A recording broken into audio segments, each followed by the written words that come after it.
Mula sa pangamba sa mga aftershock hanggang sa pagkawala ng tirahan at pagkakakitaan.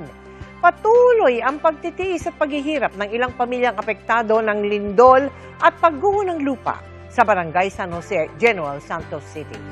Kaya sa ikalawang bugso ng Operation Bayanihan, narating ng GMA Kapuso Foundation ang mga liblib na lugar para maghatid ng tulong.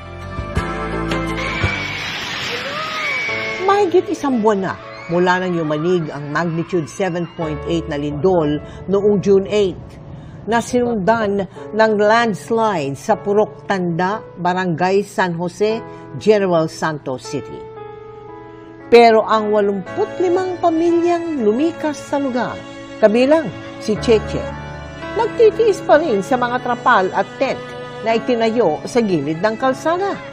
Hindi kami na pwede bumalik doon kasi critical area yung lugar namin. Sobrang naawa talaga ako sa sitwasyon namin sa Purok Tanda, ma'am. Hirap na hirap talaga kami.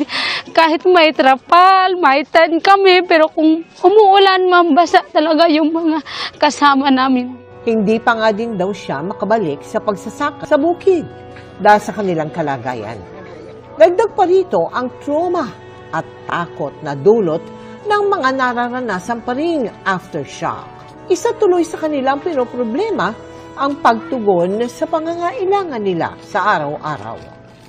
Sa ikalawang bugso ng Operation Bayanihan ng GMA Kapuso Foundation, nagtungo tayo sa Barangay San Jose para maghatid ng food packs, hygiene kit, tubig at ready-to-eat chicken, katuwang ang Universal Guardians Brotherhood. Nandito tayo sa isang mountainous barangay. Nandito rin yung mga indigenous people. Tayo ay tutulong sa lubos ng ating makakaya. Magpakain din tayo ng lugaw at namahagi ng tent. Ang GMA Kapuso talagang tumutulong sa mga komunidad. That's why nandiyan kami para suportahan lahat ng ginagawa nila. Sa kabuuan, 2,000 individual ang ating natulungan.